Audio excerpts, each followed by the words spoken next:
Oh, North Carolina. A rushing river of rubble. It's causing us to have an unprecedented response. Unlike anything we've ever seen. Western mountains of North Carolina. Such was the force of Hurricane Helene that nowhere in its path was safe. And what it's like to see this in our own country. So I've always had a bit of a morbid fascination with hurricanes. It's something that we don't get here in this part of the world. Sure, we get storms, but we don't get hurricanes. Those are tropical things. And so, whenever they happen in the States, I tend to pay attention and watch. And I've always had this kind of idea that one day I would like to be there and see it and experience it. But what's happened in North Carolina over the last couple of weeks has shown that, these things are unbelievably deadly, really, really dangerous, and they cause catastrophic damage to people's lives in many ways. I was watching Hurricane Helene as it came ashore in Florida. I was watching live. There's a number of weather streamers who show that type of content, and like I said, out of fascination I was watching it. Now of course it did really bad damage in Florida, and I'm currently watching as another one approaches, but I didn't anticipate how bad things would get as the hurricane came inland up to areas like North Carolina where I've actually been before. And it's really, really sad to see, And so I just wanted to start this video by sharing my sympathy, my thoughts with everyone affected. I'm going to be looking into ways that I can help from afar. But this video, has a couple of sad undertones, and there's another one I want to talk about. North Carolina is a state that I visited in 2019. And it's this visit that I want to focus for this video because it was a happy trip. It was something that was really incredible.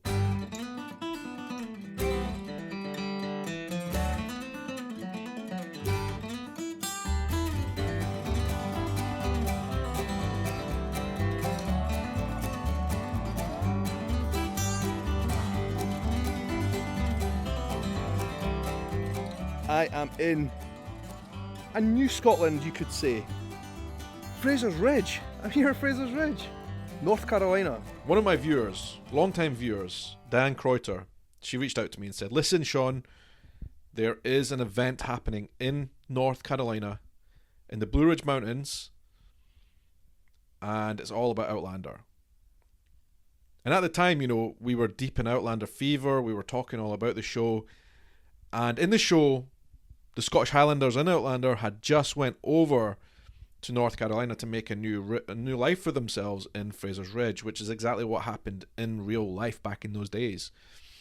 And so the return to Fraser's Ridge event was really to celebrate that and celebrate the connection between Scotland and North Carolina, which is something that I didn't know much about at the time, and I would bet most people in Scotland don't know that much about.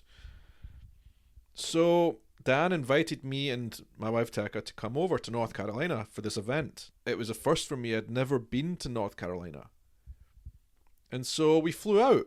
Diane drove all the way out from where she lives to pick us up at the airport. And then me and Tekka and Diane, we drove up to the Blue Ridge Mountains. It was going to be a 4 or 5 day event, which would celebrate all things North Carolina and Scotland from back in the days when the people from Outlander in the 1800s moved over to North Carolina and settled the land. And in the show there was lots of amazing aspects that I had no idea about, how the Scottish people and indeed the British people interacted with Native Americans, for example. It's part of history, right? And then also some of the battles that took place leading up to the revolution when the United States became a country and kicked out the British. A couple of things stick out to me. So we arrived at the location in North Carolina, which was at the Leatherwood Mountain Resort, which is honestly something incredible. I had never seen anything like it before. I didn't know what to expect. I hadn't really done any research before going. We just knew we were going and we would go with the flow and see how everything went. But we arrived there with Dan and went up to our cabin first of all. And oh my goodness, I was in a state of absolute disbelief when we saw this place. And we went in and we toured it. Wow. But like, this place is too fantastic, too fabulous not to give you a proper review and show you what it's like. It's honestly, I've never stayed in a place like this before. Let's just get right inside.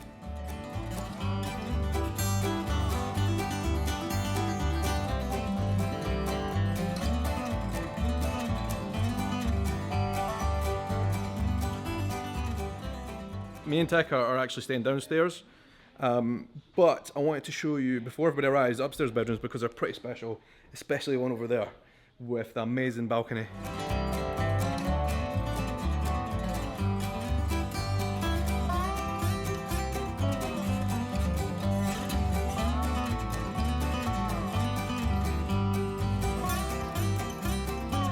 Every room has got like a massive TV as well, and a bath fit for a king.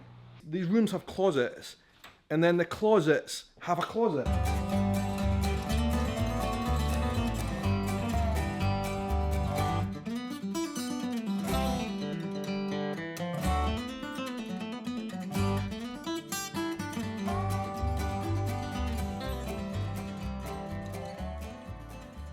I've never stayed in a place like this in my whole entire life. Wow! This is the porch, the veranda here. This is one of the porches. One of the many porches. The mountain range up there.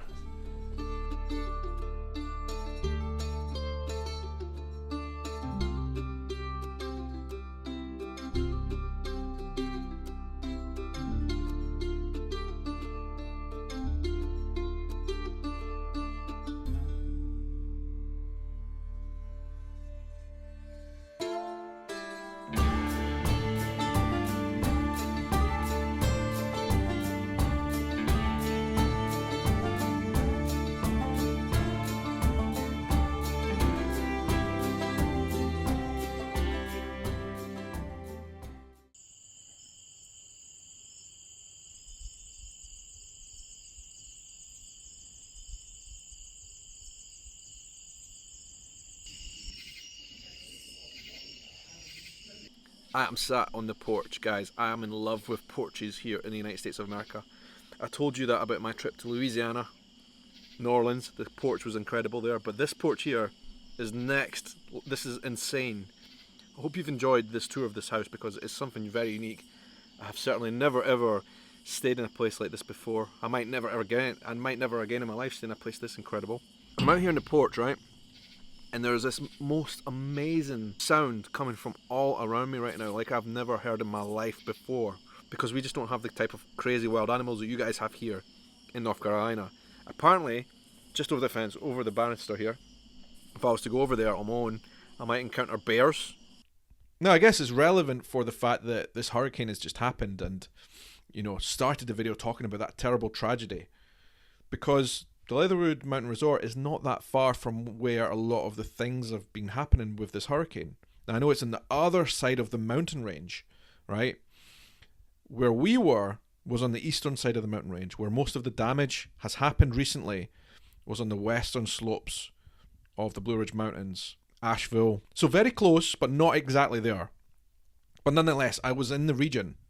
I wasn't far away. Our lodge where we were staying with Diane, her daughter, and a number of her close friends who travel with her regularly to these type of events were all there. And honestly, the place that we were staying was outrageously cool. It was just unbelievable. So we went down to the event, and it was a 4-day thing where we really got to know the people who were involved. Many Outlander fans who had travelled from many different states to North Carolina to the Leatherwood Resort for that event. And it was a mixture in the first days of, you know, going to the bar, getting to know each other, speeches from all the organisers. And then from the second day, it was really into the whole event where we were getting to learn about the area. You know, people from many walks of life who knew about the history came and told us about the history, about the place, why the Scottish people settled, and why there was this connection with Outlander. We ate lunch together, we went on woodland walks together, and then we did cool events like this, which I was terrible at, but my wife Tekka was scarily, maybe worryingly good at. I've watched it several times. Whichever foot feels most natural to you. There we are. Done.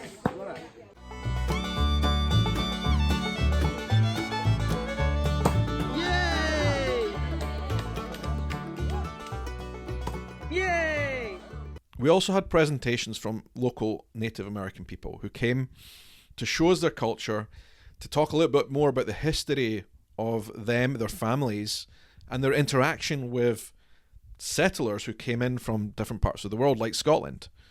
And again, like I said, some of them were good and some were bad. Those interactions, they didn't always go peacefully, right? But again, it was really interesting to hear those stories. It was really interesting to hear their folkloric tales as well. We sat around a campfire and heard stories from these people, and it was absolutely amazing, fascinating, and something I thoroughly enjoyed.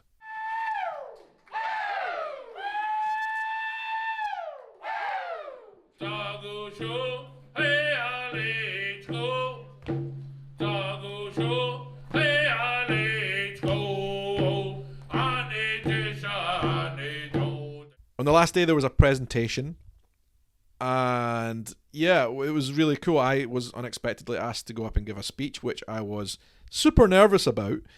I wasn't expecting, I hadn't prepared anything, but we went there just to kind of share our experiences. So I stood up on the stage and give a little bit of a background of, you know, why I was there. The videos I do on my channel about the subject and why that had connected me so well with people from the United States.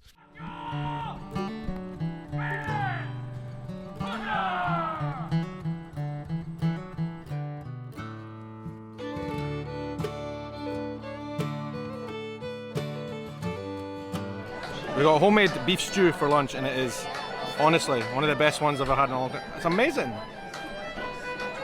Wow. With sweet bread.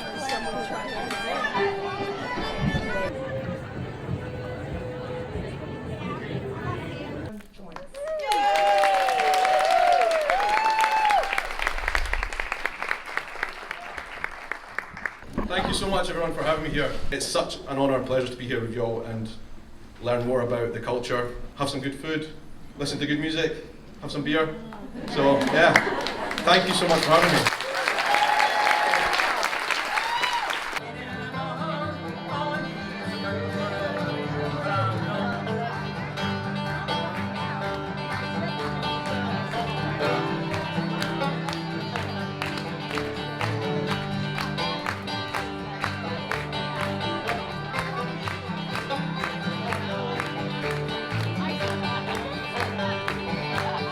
And then the raffle at the end, and I won all the Outlander books, every single one up until that had been published up until that point, which was cool. But you know, for all the woodland walks, for all the talks that we did, from the presentations from the different groups that were represented there, we had such a great time learning about the people there, most of which had actually come from different parts of North Carolina, and then really getting to spend time with Diane and her friends and family who were there at the event as well.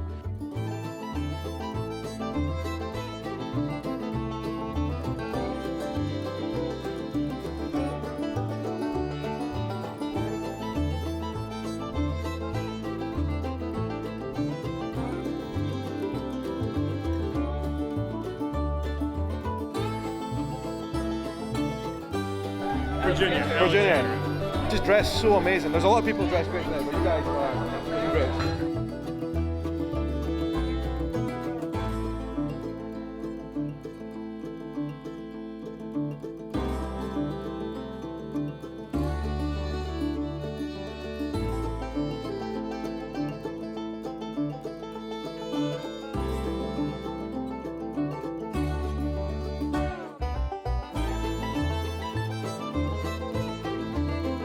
There were such lovely, welcoming, warm people.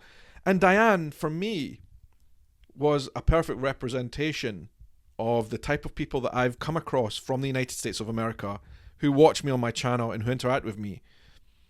Because this has happened several times since then, that we have gone to America and we've met my viewers, and they've been so lovely, helpful, welcoming, and, you know, supported us as we've gone on these journeys.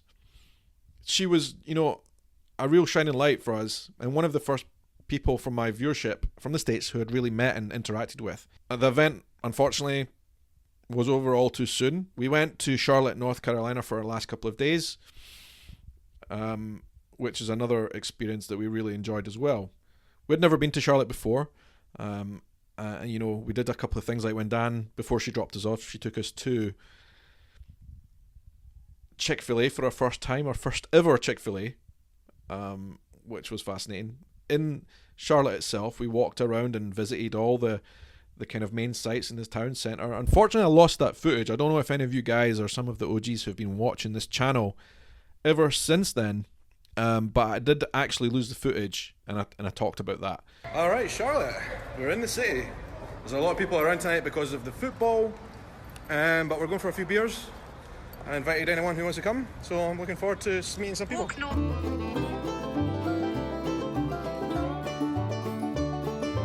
A lot of big buildings here. Not quite like New York, but it's big.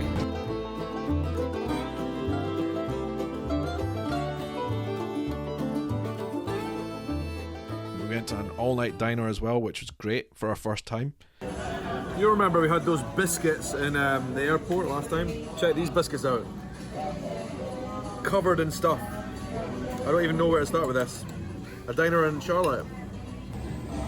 So we know what hot dogs is, but what is this? Grits on a biscuit with bacon and cheese and eggs and oh my god. And generally speaking, we enjoyed Charlotte for the last couple of days, but Diane had dropped us off and she went home, so we had said our goodbyes.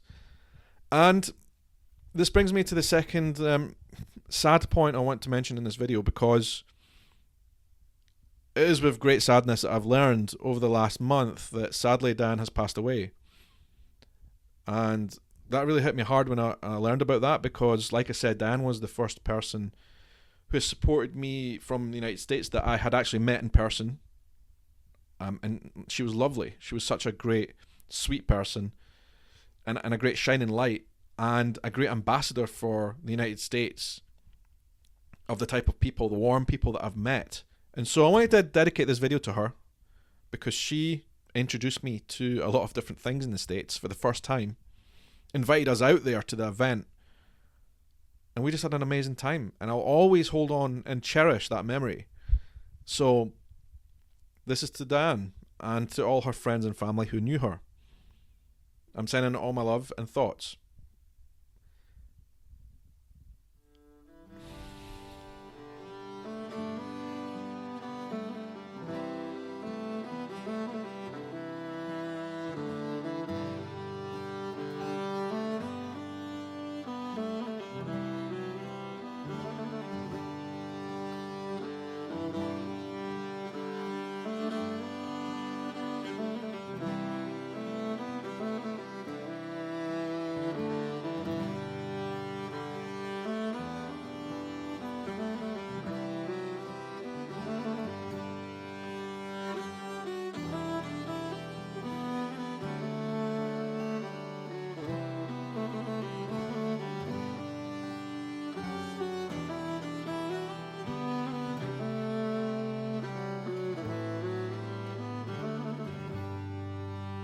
That's my little story for you today. A look back on our first ever trip to North Carolina, which was amazing in so many ways. And I'm here also to tell you some exclusive news. The first time I've announced this on my YouTube channel is that we are coming back, and that's something I'm very excited about. So, early November, we are taking a connecting flight into Boston.